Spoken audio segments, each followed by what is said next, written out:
And now for the Q&A corner, where fans have the questions and we have the answers. This time it's been something a lot of people have been kind of curious about, is mostly in Odette's character development. The question being, why did Odette suddenly want Derek after getting kidnapped, what with her rejecting Derek right before getting kidnapped? Many fans have commented or asked about an undeveloped storyline in the first film. At the beginning of the film, Odette rejected Derek because he could not see that she had inner beauty. After her capture, Odette is singing love songs and expected Derek to rescue her. She then marries Derek at the end of the rescue. So, really, there's more to it than that. At the end of the song, This Is My Idea, it's clear that Derek has some growing up to do before he'll meet Odette's criteria for a husband. Although Odette clearly has some intense feelings for Derek, and certainly does not indicate that they will ever be a match. After watching her father's murder, being held prisoner for a year by a power-hungry maniac, and spending her days as a swan, Odette is looking through some rose-colored glasses. Derek's efficiency with the bow and arrow and his expressed desire for Odette obviously makes him the most likely candidate for her rescue. Also, absence makes the heart grow fonder, and Odette is certainly able to overlook Derek's shortcomings in his absence. During Odette's rescue, Derek expressed some deep passions for her that is clearly demonstrating a love that is not based solely on her looks. This one is a bit of interesting because it actually has to do with this blog in particular. The question being, where did the title Shamburg come from for the Chamberg Daily? From the map taken by the animals from Rothbart's castle, this map is how Odette discovers where she's being held. Shamburg is the name of Derek's kingdom. There is a town in Germany called Shamburg with a rich history. It is founded in the 12th century during the Middle Ages. The landscape includes amazingly dramatic castles and beautiful lakes. This was the perfect model for our story. This one is a bit of a common fan question that we decided to just pull together in a nice little bow this time. The question being, what is the favorite movie in the Swan Princess series among the staff? Of course, the 1994 Swan Princess is the original, the absolute OG original. It's just, it's delicious, it's wonderful. But we do have a few runners-up for a favorite among the staff, the producers, the marketing, the directors even. One being The Swan Princess and the Mystery of the Enchanted Treasure, which is the third movie. It's a favorite among many because it continues the adventure rather than retelling it, and feels like a true sequel. It's refreshing that Derek and Odette work together instead of being separated throughout the film, and the tiebacks into the original film with Rothbart make it a really nice story. The next being The Swan Princess, a Royal Family Tale, which is the fifth movie in the series, which is also beloved by our staff members for a more newer, mature side of the royal family. Not just the adoption of Alise, but the manner that Derek and Odette handle affairs such as trauma, and Huberta and Rogers finally expressing their feelings for each other. It's a good introduction to some strong family support system values that I think get a lot built on during the series, and it's the really first time we get to see it. Last one of the runner-ups is Swan Princess Royally Undercover, which is the seventh film of the series.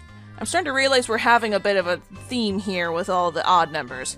Anyway, so it is a favorite among the fact because it takes a bit of a turn from the usual genre of making it a lot more adventure and stealth-based.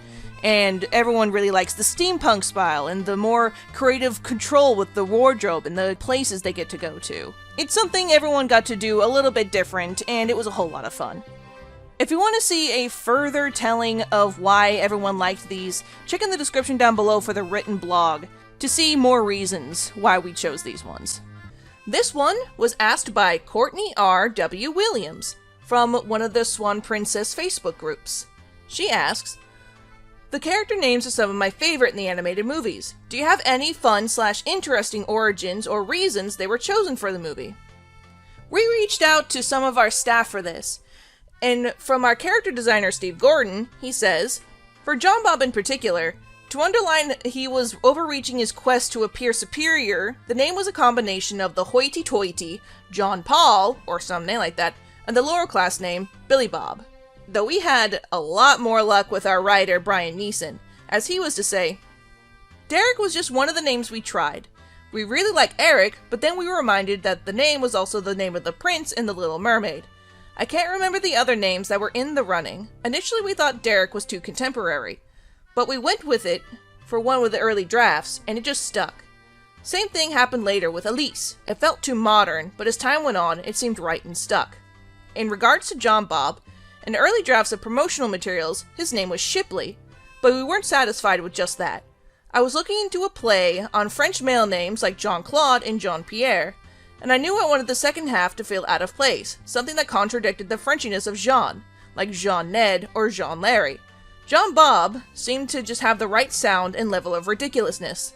As mentioned in the movie, Speed's real name is Lorenzo Trudgelong. We really like it, but we felt it would be better to have a nickname that cut against the turtle stereotype.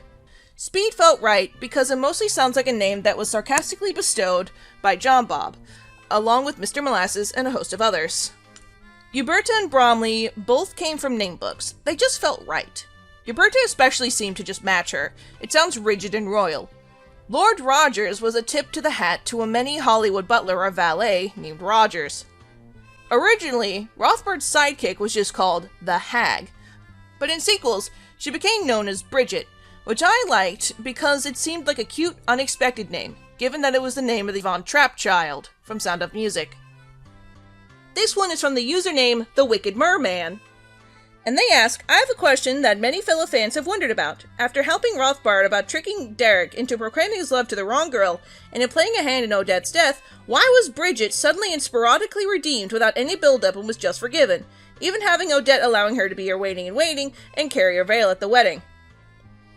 Oh boy, this one is pretty complicated.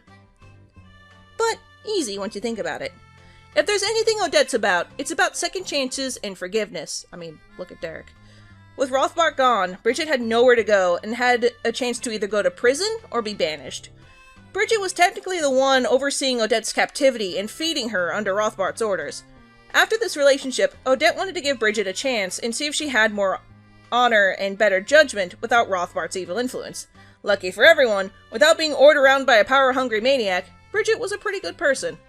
This question is actually from myself, because I'd been wondering this ever since I was small.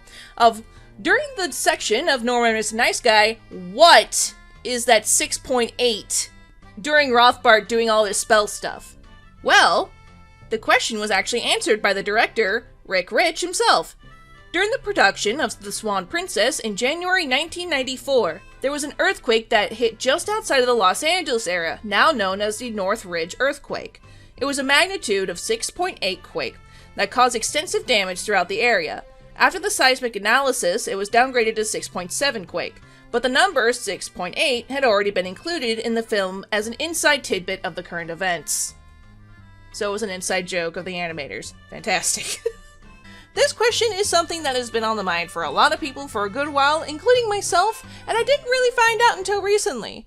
But the question being, what was the relation between Rothbart and King William? Did they know each other outside of the kingdom takeover?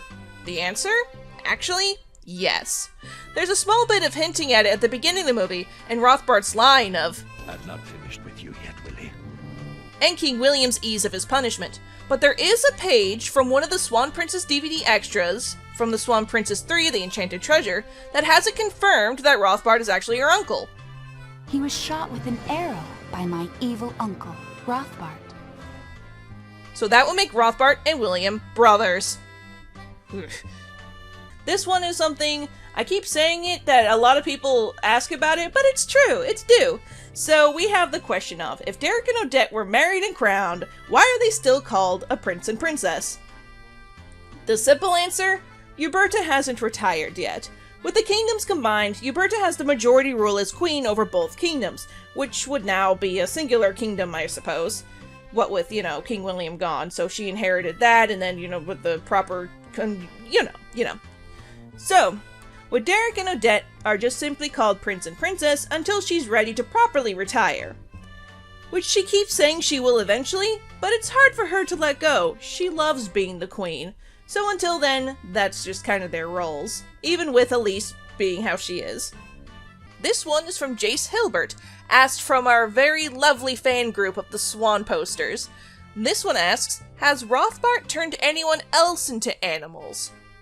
As far as we know, he is not. However, JeanBob would be very quick to make the assumption that it was Rothbart who made into a frog, considering what he saw Rothbart do to Odette. I mean, a princess into a swan? Makes sense. This one is once more from The Wicked Merman, who he asks, in the third movie, how did destroying Rothbart's notes manage to bring Odette back to life? In a way, it worked similarly to Odette's death from Rothbart's captivity. While she had already technically passed, Derek was able to destroy Rothbart and his control of the forbidden arts in time that the curse was reversed and Odette lived. The same concept applies here. Because both the user and the magic was destroyed, the recent damage done was reversed. This one has been a nice topic that we get every once in a while, so we're just going to address it now, of what was the design inspiration for Odette and Adile's dress?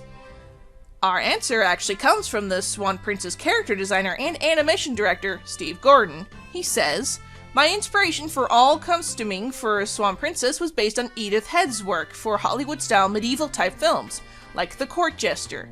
If I remember right, I initially designed her original dress to be more off-the-shoulder than what it turned out to be. And I believe Rick pulled me back some, but when it came time for Odile's dress, it seemed more appropriate to go a little more daring. Edith Head was an Oscar-winning costume designer in Hollywood in the 1940s to the 1970s. This is the era referred to as the Silver Screen Age, or Old Hollywood glamour. She designed the iconic little black dress for Audrey Hepburn in Breakfast at Tiffany's.